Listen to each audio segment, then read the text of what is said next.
5 years ago, we did a little bike trip with myself and Andrew Robb, who joined on the Hell's Teeth tour this year, and Dave LaRue.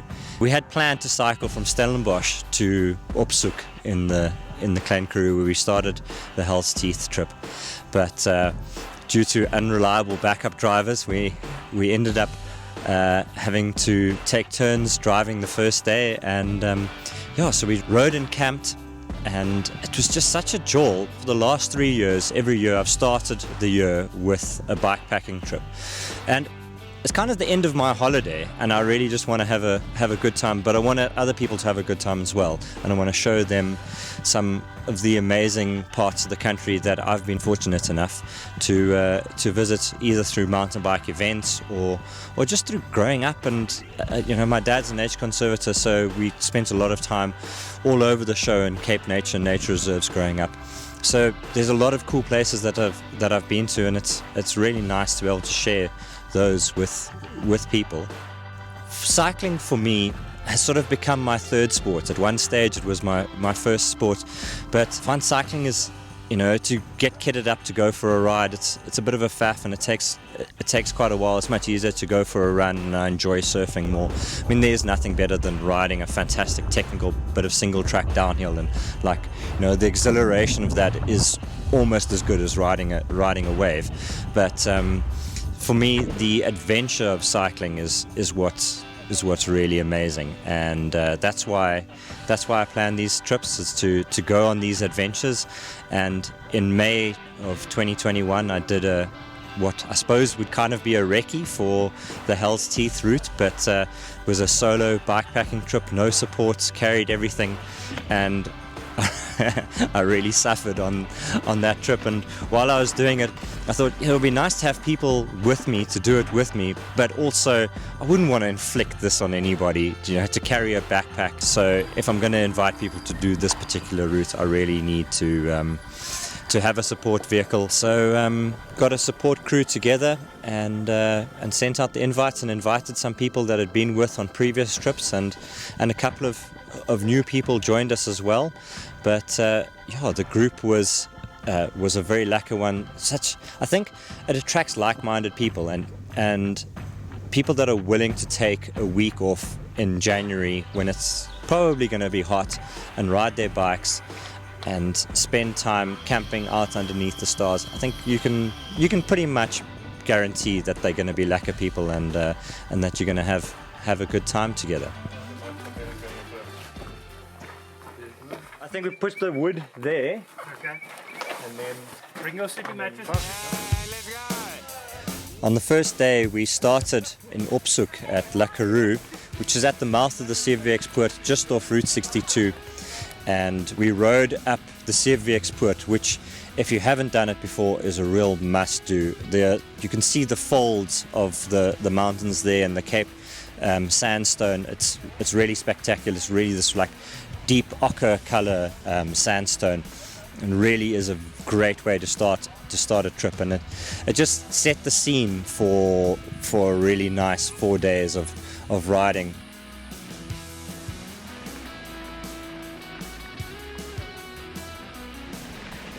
So I don't know if anybody didn't hear earlier, that's Swartberg Peak ahead of us, the highest peak in the Western Cape.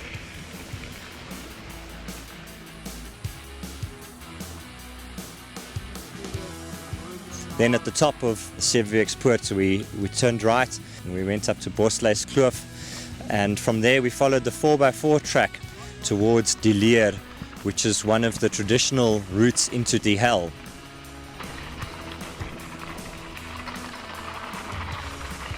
Anybody that knows the Freedom Challenge will know Die Hel. The Freedom Challenge comes up there.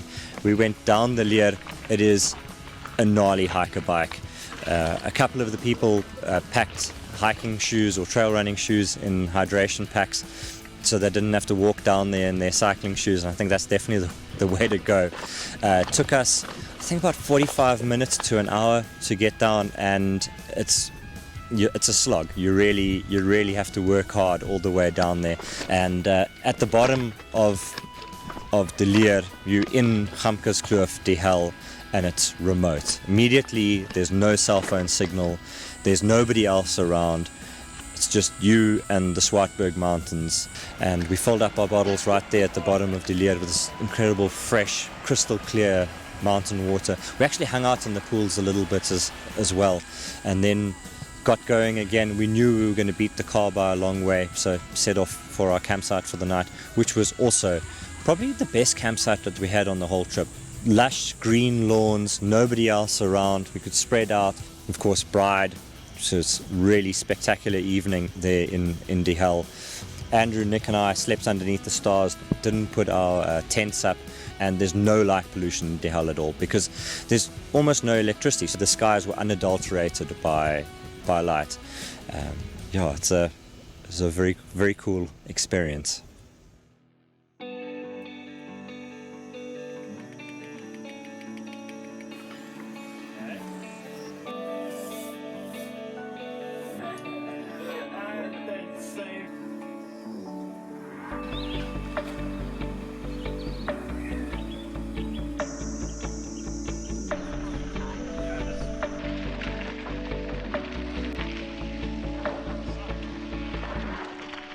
Day 2 was the toughest day of riding. I knew it was going to be really hard.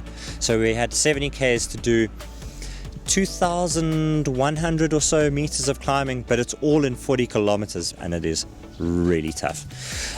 I was a bit mentally scarred from my solo trip, so when we got to the bottom of Elands Pass, I actually booked out and made the excuse of driving for Andrew so that Andrew could film, and chickened out completely. Don't mind saying that I bottled it. I should have ridden, but I was too scared, and let the people that I'd invited to join me suffer on that climb. And it was a real slog out there. Fortunately, again, because it was so wet, there were lots of river crossings and we could fill up bottles, and it never got too hot. It was 30 odd degrees in Die Hel itself, but then on the climb, as soon as we got climbing, there was some wind and some air moving, and I think the guys were such troopers. They rode up there with smiles, and I hope they look back fondly on that and don't fluke me too much. Good ride, Seamus. But once we got to the top of Swartberg Pass, it's all worthwhile. You bomb downhill, and that's a spectacular downhill. It's like 10 k's down to Kobusachat, where we had the most fantastic roaster cook lunch, and already started talking war stories from that day.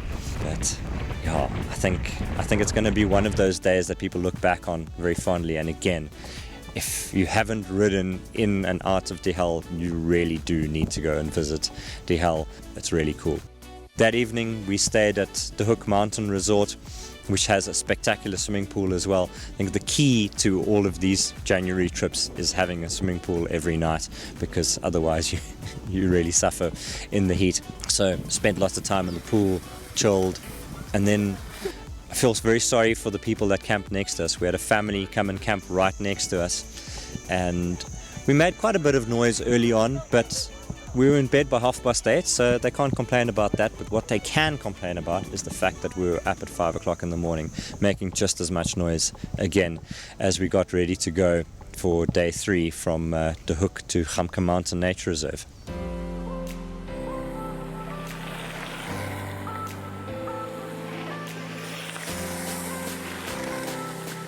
Day 3 took us across the Klein Karoo to Gamkaberg Nature Reserve.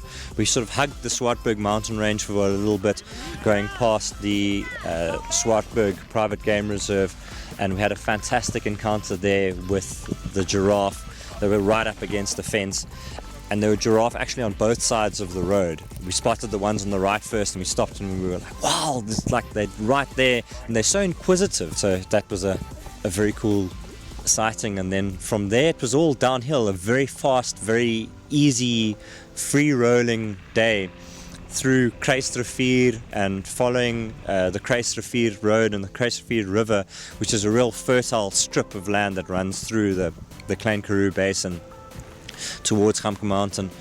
And we got to Gamka much earlier than expected, and then had another lekker evening sleeping underneath the stars, avoiding the Bartskierders or Red Roman as they ran around chasing the light. But yeah, I think other than the creepy corals, it was a successful campsite.